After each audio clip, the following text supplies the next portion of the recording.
Vendo algumas pessoas estão visitando a gente aqui. Não sei se pela primeira vez, alguns sim, alguns não, talvez, né? Mas sejam bem-vindos, está com a gente. A gente possa aprender o que Deus tem para nossas vidas juntos, né? Vamos orar? Senhor Deus, queremos agradecer por podermos estar aqui. Reconhecer que só Jesus é o nosso Salvador, o nosso Senhor, que dá sentido à nossa vida, à nossa existência, que nos deu na Tua Palavra o que nós precisamos para vivermos para o Senhor nesse mundo, para ajudarmos pessoas a fazerem isso também. Pedimos que o Senhor nos abençoe com a compreensão e a disposição de seguirmos aquilo que o Senhor nos ensina. E te agradecemos porque o Senhor nos ensina, em nome de Jesus. Amém. Essa semana, entre os pastores, a gente teve uma conversa, na verdade rápida, né, sobre algumas convicções nessa questão política. E começo de outubro vão haver, né, as eleições de prefeito e vereador no Brasil. Em 2018 nós pregamos uma série sobre essa questão política, mas eu não quero fazer isso, tá bom? Só quero falar hoje uma mensagem, depois na semana que vem, se Deus permitir, retomar a série em Lucas. Mas eu queria que a gente pensasse um pouco nisso, para a gente ter um certo tempo para refletir, para tomar decisões com fundamento na Palavra de Deus, antes da gente ir lá votar, né, dia 6 de outubro. Um teólogo, Wayne Grudem, escreveu um livro sobre política segundo a Bíblia. E ele, em um certo momento, coloca esses três pontos aí, que mudanças autênticas e duradouras em uma nação só ocorrerão. Coloca, primeiro, se o coração das pessoas mudar, para que procurem fazer o bem e não o mal. Se a mente das pessoas mudar, para que suas convicções morais se alinhem de modo mais próximo aos padrões morais de Deus descritos na Bíblia. E se as leis mudarem, para que incentivem de modo mais pleno a boa conduta e castiguem a conduta errada. Agora, a gente sabe que muitas vezes, até mesmo em qualquer um desses itens, existe uma bagunça, né? Dependendo da sociedade em que a gente vive. Para nós, muitas vezes, pode se tornar algo utópico, impossível de ser cumprido. Mas não muda absolutamente nada em relação ao que Deus planejou, ao que Ele nos instrui, para que a gente tenha a direção dEle. E a Bíblia, se você perceber, ela fala muito sobre como Deus enxerga, o que Ele prefere, como é que Ele conduz. E Ele, como tem sido ensinado aqui, o segundo período, lembra da soberania mediada? Deus determinou no seu plano que Ele ia desenvolver o seu plano em relação à nossa vida, em relação ao mundo inteiro, à sociedade, incluindo a questão política, usando intermediários humanos para isso.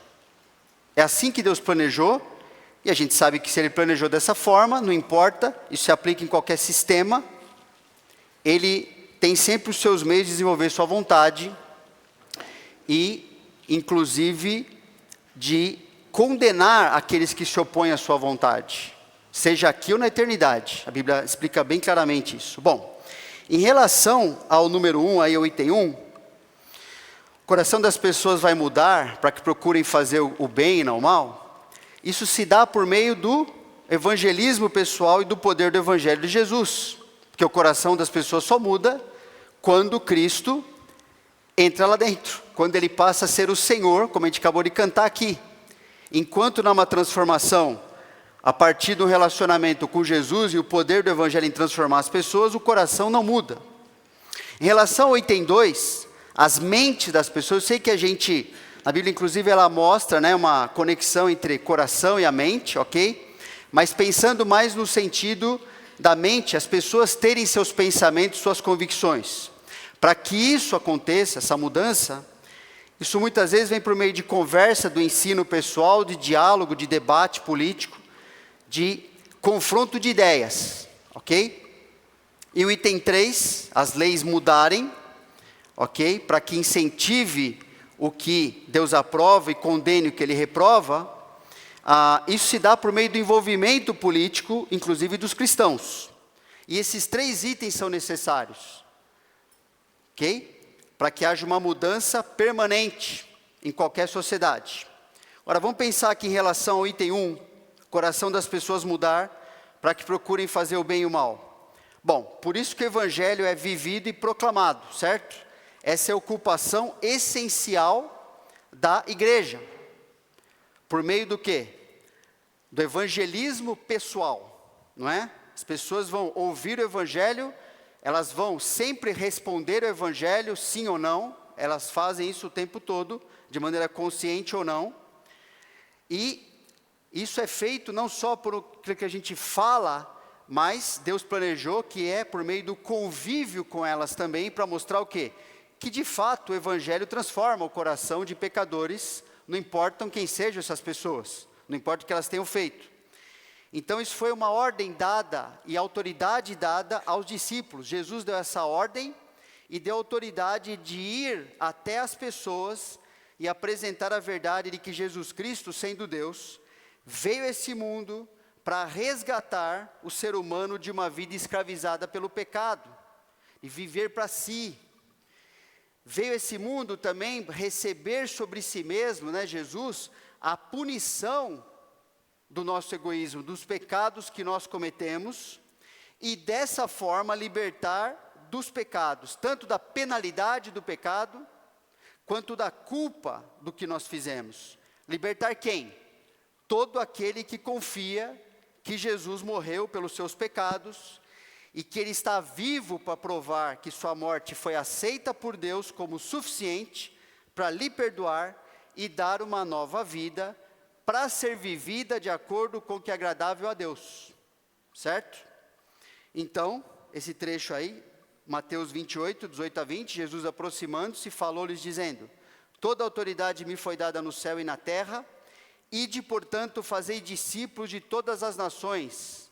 Percebe? Não importa a cultura, não importa o sistema político delas, vão falar o que eu sou, o que eu fiz por elas a todas as nações, batizando-as em nome do Pai, do Filho e do Espírito Santo, ensinando-as a guardar todas as coisas que vos tenho ordenado, e eis que estou convosco todos os dias até a consumação do século.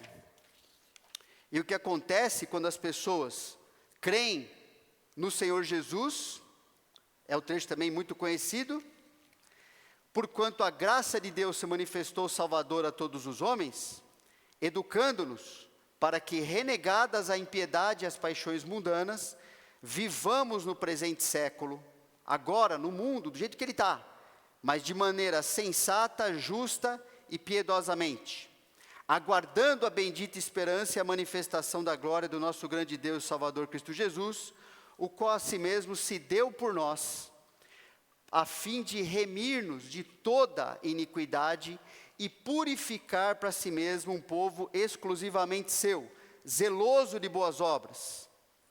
Percebe? Não só para eles, mas para a sociedade que eles vivem. Diz essas coisas, exorta, repreende também com toda a autoridade, ninguém te despreze, isso é necessário.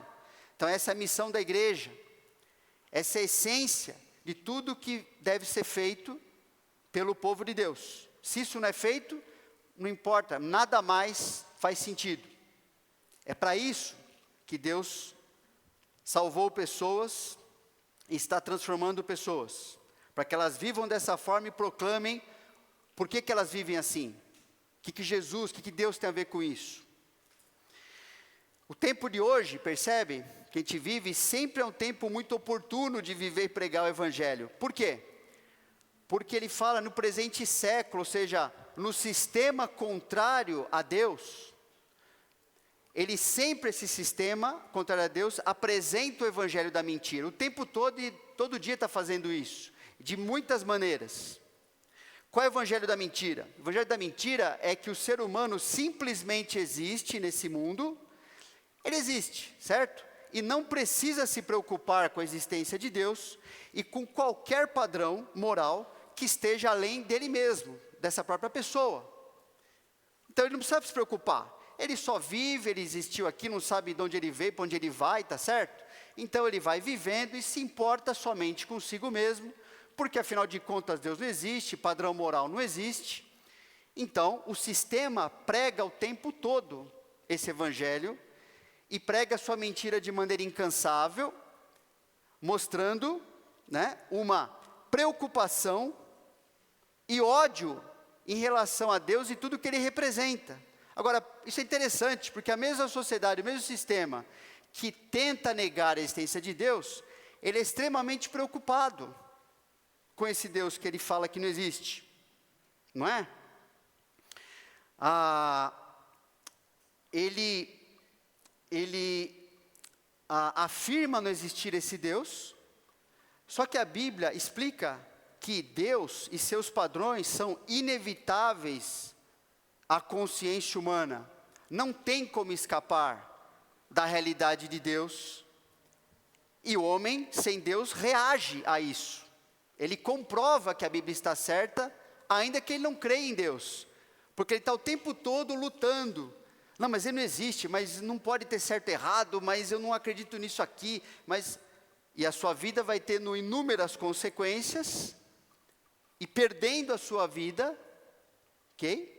Mas a Bíblia apresenta que o que acontece com essa pessoa, acontece com qualquer pessoa, e ele está falando inclusive em Romanos aqui o exemplo dos gentios, pessoas que não eram nem religiosas, ok? Quando pois os gentios que não têm lei procedem por natureza, de conformidade com a lei, não tendo lei, servem eles de lei para si mesmos. Estes mostram a norma da lei gravada no seu coração, testemunhando-lhes também a consciência e os seus pensamentos, mutuamente acusando-se ou defendendo-se.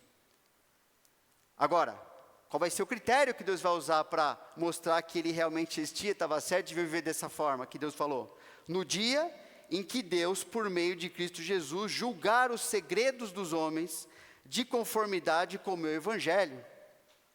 E mesmo pessoas que estão fora da realidade do evangelho, que não creem no Senhor Jesus, o trecho está falando o quê? Que eles ficam, não tem como o ser humano não ficar lutando com a sua mente, com a sua consciência, mas isso é certo, isso é errado, e eu tenho medo por quê, e um monte de luta interna e de comportamento externo. Por quê? Porque a realidade de Deus e os seus padrões são impossíveis de serem deletados da consciência do ser humano. Ele foi criado dessa forma, ok? E a forma do sistema pregar sua mentira, percebe, é muito variada. Desde mudanças de comportamento, que ele impôs certos comportamentos, até imposição de ideias para fundamentar esses comportamentos. Então, por isso, a missão da igreja é apresentar que essa luta, ela tem fim. Ela pode terminar, ela pode ser usada, não importa a crise que a pessoa esteja, para encontrar aquele que vai dar sentido à sua vida, o Senhor Jesus. Mas a gente tem, por causa desse sistema pregando esse falso evangelho, nós temos os itens 2 e 3. Então, item 2, se a mente das pessoas mudar, para que suas convicções morais se alinhem de modo mais próximo aos padrões morais de Deus, descritos na Bíblia, então isso também compõe a mudança numa sociedade, ok? Por isso que tem sociedades, ok, melhores e piores de você viver. Sociedades que você pode até viver de acordo com a sua consciência, e sociedades que você não pode fazer isso. Por quê? Porque há conversas, há debates, há abertura para confronto de ideias. Segundo esse próprio teólogo, Wayne Grudem, né, então esse item 2, ele se dá por meio de conversa, ensino pessoal, do debate, de diálogo, enfim. Agora, a gente sabe que, na essência, essa conversa, vamos ver aqui como, né? Também é fundamentada no item 1, ok? Tem que haver pessoas dentro do item 1 que creem no Senhor para que haja conversa no item 2. Acabamos de ler em Romanos 2, né, da consciência, de que o homem fica ali lutando consigo mesmo. Romanos 2 afirma que mesmo uma pessoa pagã, que nunca teve conhecimento sobre o Deus da Bíblia, ou sobre os padrões ao ser humano registrados na palavra de Deus, que esta pessoa, como qualquer pessoa, é um ser moral. Por isso que ele tem luta moral. Independente do padrão cultural no qual essa pessoa tenha nascido ou até adotado para viver, e isso que a sociedade, isso que o evangelho da mentira quer fazer a confusão, confundir moralidade com cultura. Cultura é algo que você pode aprender, você pode, tem diversas culturas no mundo, você pode ter coisas boas, coisas ruins ali dentro, são coisas até que, muitas são preferências, não tem, se você adotar ou não adotar, não vai influenciar tanto a sua vida assim, mas o padrão moral é diferente. Isso não é do ser humano decidir e achar que eu posso fazer o que eu quiser, vamos ver. Então, independente do padrão cultural no qual tenha nascido ou adotado para viver, essa pessoa tem luta.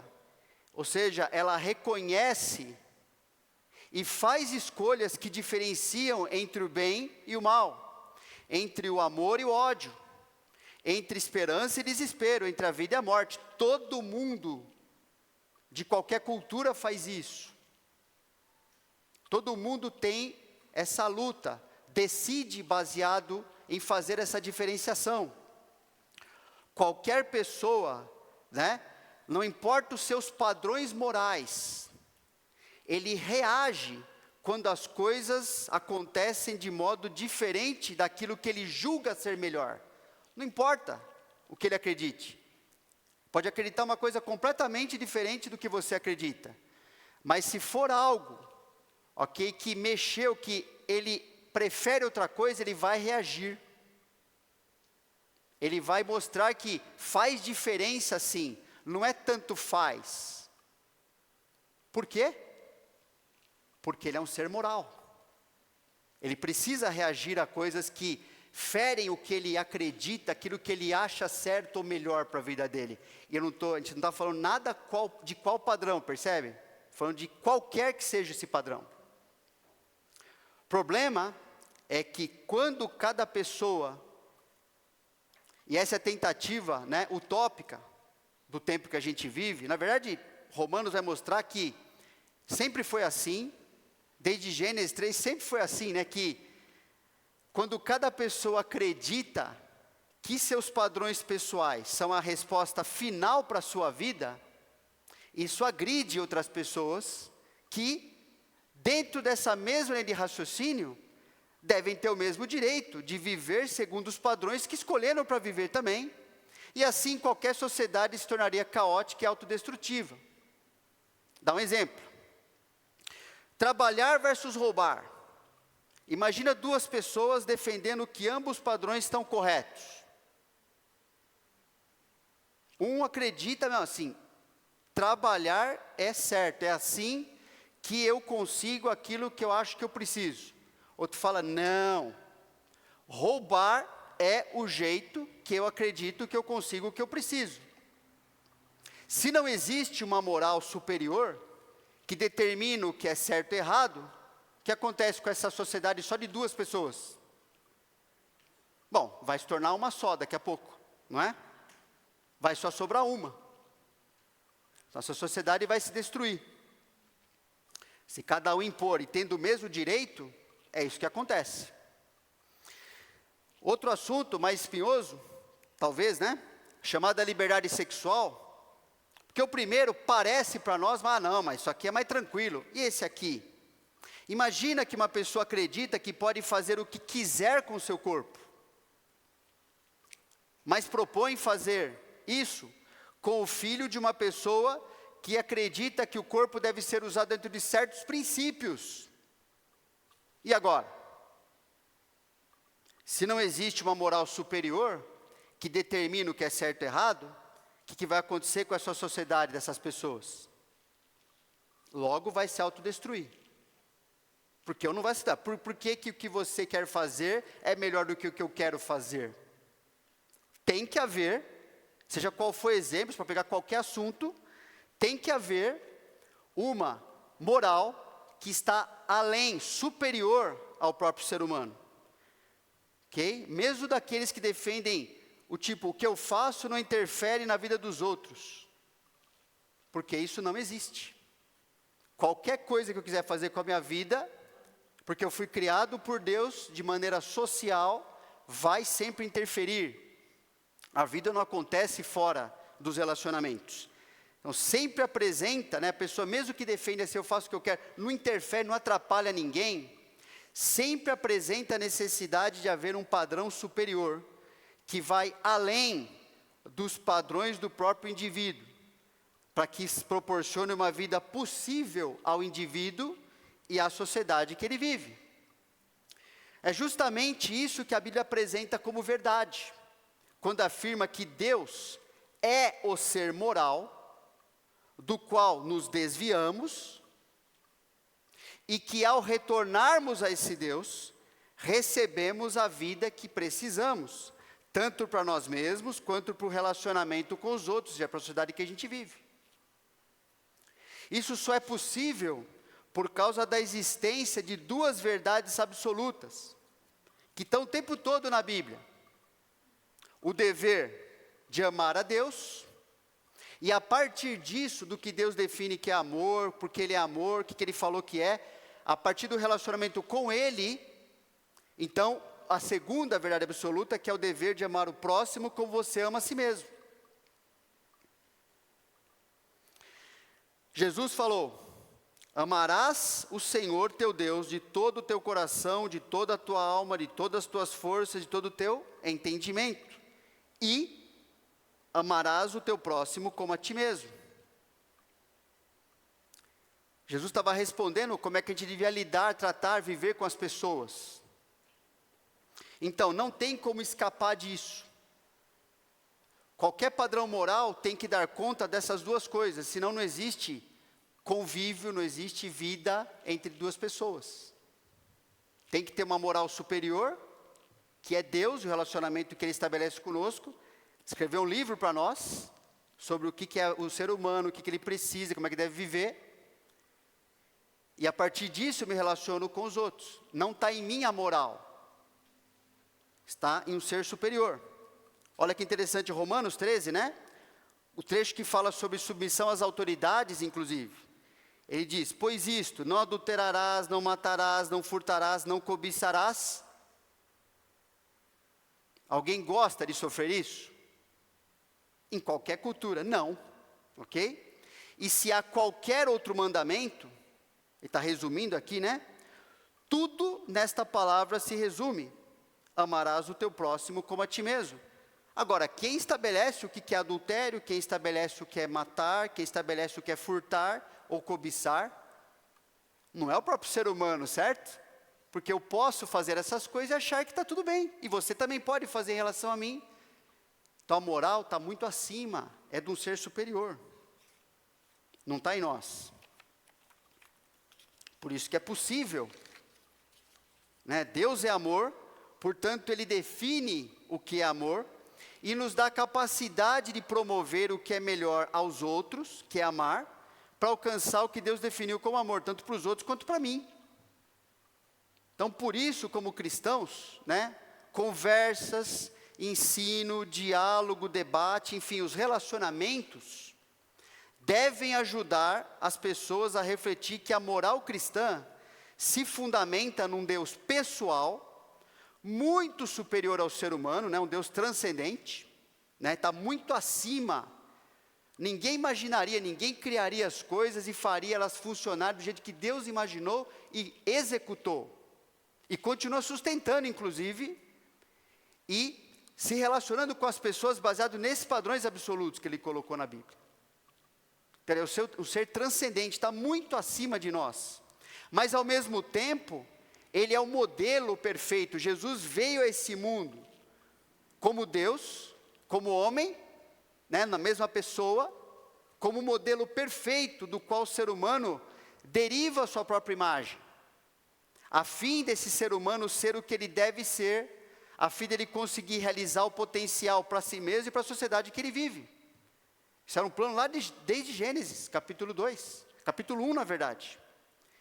E por isso esse Deus se fez homem, com o objetivo de reaproximar o homem de Deus. Então Deus não é só transcendente, não é só superior, mas Ele também é imanente, Ele veio até nós e viveu aqui, e mostrou como deve viver, e mostrou o que a gente faz agora, com aquilo que a gente não devia ter feito e fez, nossos pecados. Então a gente também entrega para Ele, recebe o seu perdão, e aprende a viver novamente com Ele, do jeito que Ele planejou, para nós e para a sociedade. A gente sabe que de maneira perfeita, completa, só vai acontecer lá, no milênio, que Ele vai mostrar assim, ó, é isso que eu tinha em mente para vocês, está vendo? Era isso aqui, ó, que seria. Tudo que você imaginou, que era comigo a coisa. A UPF falar, no segundo período, tem falado, né, de maneira bem detalhada. E aí nós temos o item 3. Se as leis mudarem, para que incentivem de modo mais pleno a boa conduta e castiguem a conduta errada. Então esse autor, Wayne Grudem, coloca esse item. Isso se dá, como é que isso acontece? Por meio do envolvimento político, inclusive dos cristãos. Então, transformação do coração, mudança de mentalidade das pessoas na sociedade e leis sendo mudadas de modo a ficarem cada vez mais parecidas com aquilo que Deus colocou na palavra. Desde Gênesis, Deus estabeleceu a vida humana e o seu relacionamento com o seu semelhante e com o restante da criação, como eu te disse antes, a partir do relacionamento com o próprio Deus, não é? Certamente, por isso que ele escreveu isso aí, ó, certamente requererei o vosso sangue, o sangue da vossa vida. De todo animal requererei, como também da mão do homem, sim, da mão do próximo, de cada um requererei a vida do homem. Se alguém derramar o sangue do homem, pelo homem se derramará o seu, porque Deus fez o homem segundo a imagem. Percebe? Deus estabeleceu uma moral aqui, um padrão. Não é para você, ser humano, assassinar o seu semelhante. Porque se você fizer isso, eu vou te mostrar que isso está errado. Você vai receber uma punição disso. Você é um pecador se fizer isso. Né? Então, agora, quando a gente fala disso do envolvimento cristão, né, pode haver, puxa, mas será? Será que Deus quer mesmo isso? Bom, se você começar a pensar aí, quantos livros da Bíblia, você vê Deus falando sobre a questão social, política, já começa, né, pensa um pouquinho nisso. Deus inspirou livros inteiros para falar sobre isso. 1 e 2 Reis fala sobre o quê? Não é? 1 e 2 Crônicas, livros grandes. O que Deus está falando nesses livros? O rei tal fez isso aqui, viveu de acordo com o padrão que eu tinha feito, por isso ele viveu certo, a sociedade aconteceu tal coisa. O outro rei viveu completamente errado aquilo que eu falei, por isso aconteceu isso aqui com a vida dele, com a sociedade que ele comandava. É o tempo todo confrontando a autoridade de uma pessoa, a autoridade que Deus delegou para ela, o relacionamento que ela tinha com Deus, e não está falando de salvação, de conversão ali, simplesmente assim, ó, se ela vai cumprir aquilo que Deus colocou, por exemplo, você vai cuidar da sua sociedade ali, você vai não deixar o crime virar uma bandalheira, você vai, então, colocou esses padrões, e foi mostrando que esses reis, que essas autoridades não faziam isso, porque elas adotaram uma outra moral para viver, e a sociedade sofreu bastante por causa disso. Né? E Deus escreveu esses livros. Pensa nas repreensões dos profetas em relação às autoridades lá no Antigo Testamento. São várias vezes onde homens de Deus são enviados por Deus para falar assim, espera aí, para de fazer isso, cuida de tal pessoa, não abandona essa responsabilidade, para de roubar, para de se corromper. Muitos trechos falando sobre isso no Antigo Testamento. Pensa nas injustiças morais que Deus retrata na Bíblia, o que aconteceu com aquela sociedade, porque ela foi dizimada inclusive, porque não existe mais, certas sociedades que existiam não existem mais. Pensa na questão social, quando a gente pregou lá em 2018, falou que às vezes a gente olha para Sodoma e Gomorra, né, e pensa assim, nossa, a gente tem em mente, né, o maior crime que foi cometido ali foi a questão sexual, era muito evidente ali. Mas o livro de Ezequiel mostra para nós que isso nem foi o maior crime.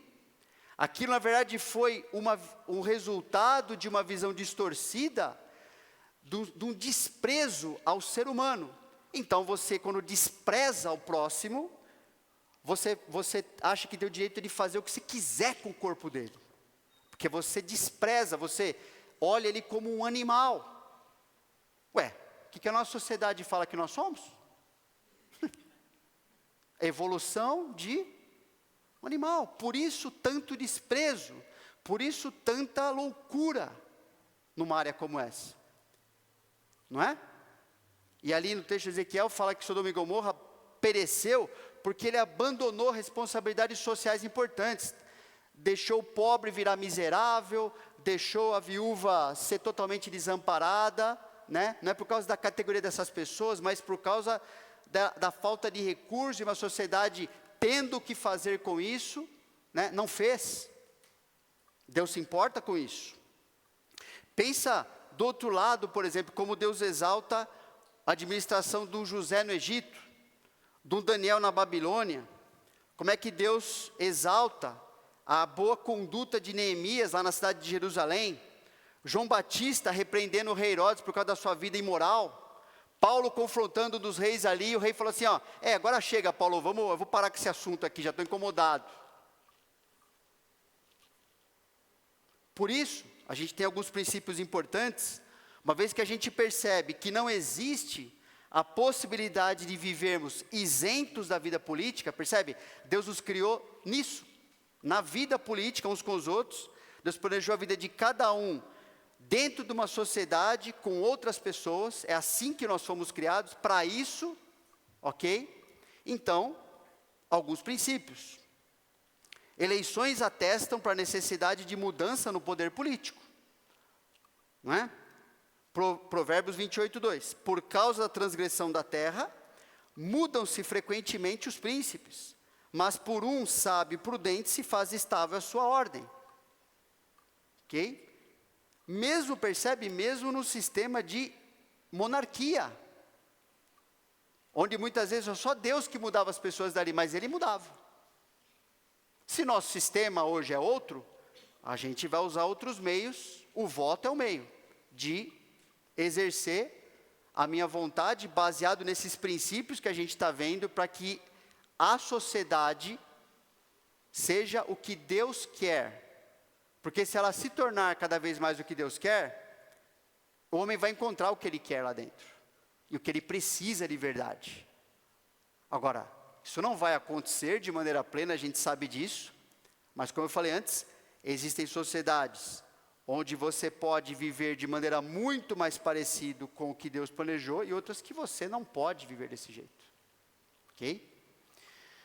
Então, eleições, elas mostram a necessidade, a mudança no poder político, elas mostram que é necessário mesmo. Assim, há problemas para ser resolvidos, as pessoas são confrontadas, não fazem, não respondem aquilo, então, outros Deus coloca no lugar. Outro princípio, aqueles que defendem padrões contrários aos de Deus devem ser substituídos pelos que defendem os seus padrões. Lembra, mesmo no nível do pensamento, eu estou falando de, tem que ser só cristão no poder político, ok? Deus usou muitos não cristãos ao longo da história para cumprir a sua vontade, ok? Mas o texto fala o quê? Quando sobem os perversos, os homens se escondem. Mas quando eles perecem, os justos se multiplicam. Tira o perverso da presença do rei, o seu trono se firmará na justiça. Tanto o caráter de quem exerce autoridade, ou de quem exerce influência sobre a autoridade, tem impacto direto sobre o bem-estar da sociedade inteira. Não é? Então isso é importante. Assim, por que eu vou apoiar, defender alguém que está procurando estabelecer padrão completamente diferente do que Deus falou, que é isso que é certo para o ser humano? Vou viver contrário ao que Deus quer? Vou colher o que com isso? Aqueles que trabalham para aquilo que Deus quer devem ser apoiados. Né? O exemplo de Neemias, por exemplo. Ora, uma vez reedificado o muro, assentado às portas, estabelecidos os porteiros, os cantores e os levitas, Neemias fala, né? Eu nomeei Anani, meu irmão, e Ananias, maioral do castelo sobre Jerusalém. Ananias era homem fiel e temente a Deus, mais do que muitos outros, por isso ele foi colocado naquela posição. Então a gente já falou algumas coisas disso aqui, que vem a seguir, lá em 2018, mas é bom relembrar de algumas, porque dá um tempinho ainda, né?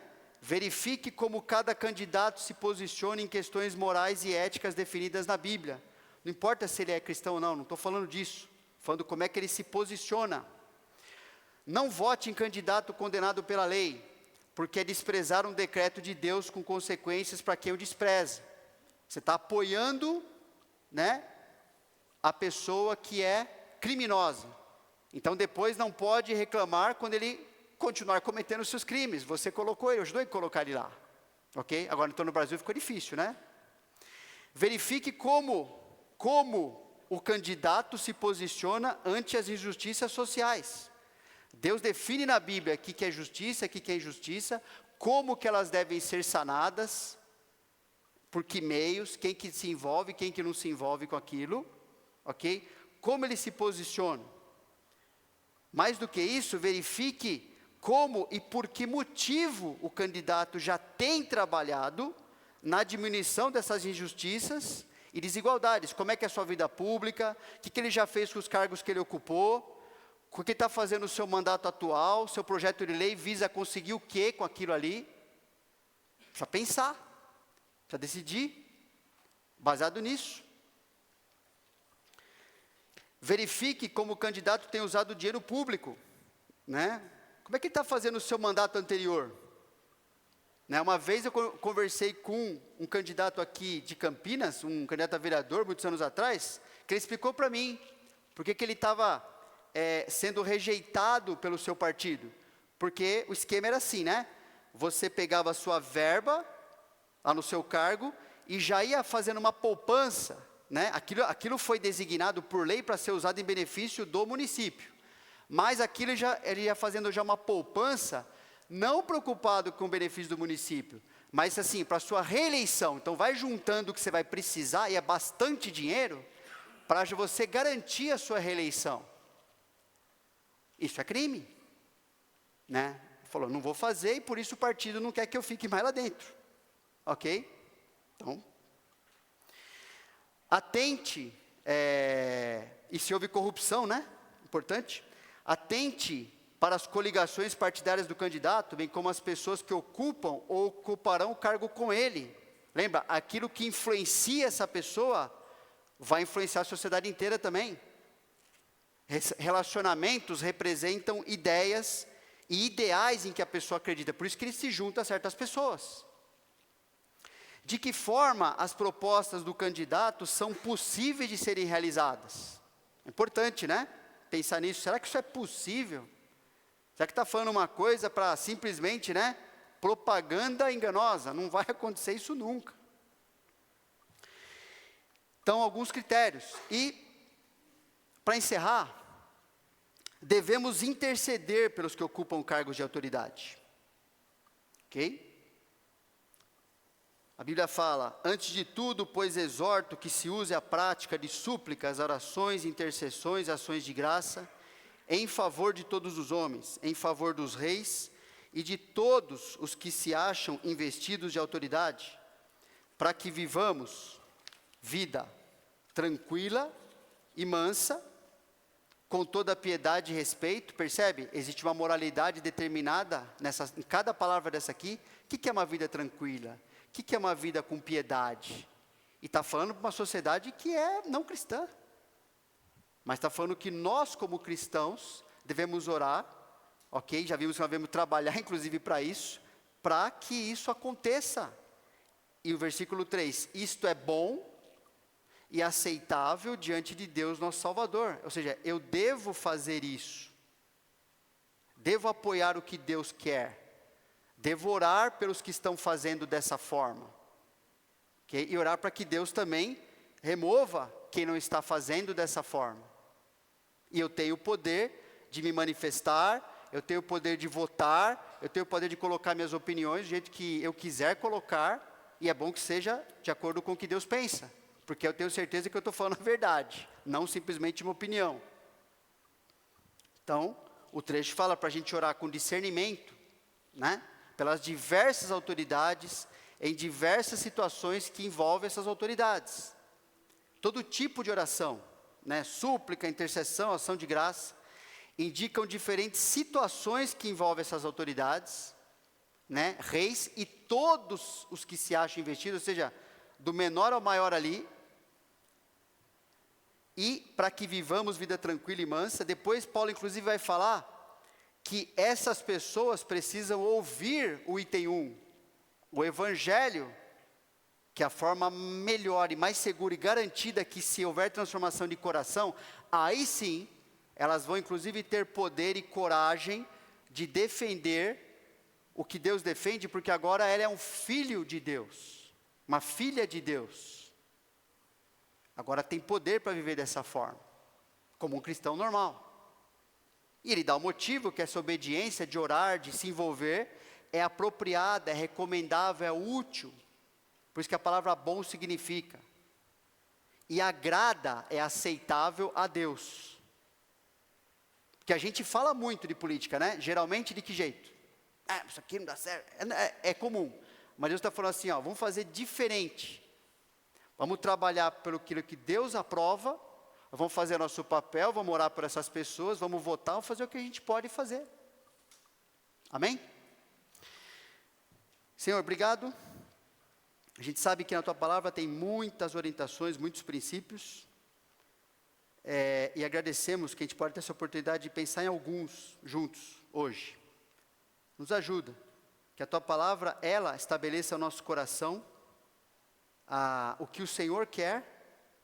Não é uma interpretação nossa, o Senhor já decidiu isso para nós, é uma questão de que se vamos concordar e obedecer o Senhor ou não. Eu peço que a gente tenha discernimento do Senhor, para no dia que a gente for exercer ali o voto, ou qualquer coisa que a gente faça na nossa vida aqui em sociedade, seja fundamentada naquilo que o Senhor quer, e do jeito que o Senhor quer, porque sabemos que muitos no Teu nome hoje, apesar de defenderem um conteúdo correto, estão fazendo da forma incorreta. E eu te peço que o Senhor nos ajude a vivermos de forma completa, como o Senhor planejou, e pedimos que o Senhor coloque aqui na cidade de Campinas, outras cidades aqui da região também, pessoas, prefeitos, vereadores, pessoas que vão lutar, vão trabalhar a favor daquilo que o Senhor considera certo, do que o Senhor considera melhor. É o que nós te pedimos e agradecemos em nome de Jesus. Amém. Intervalo.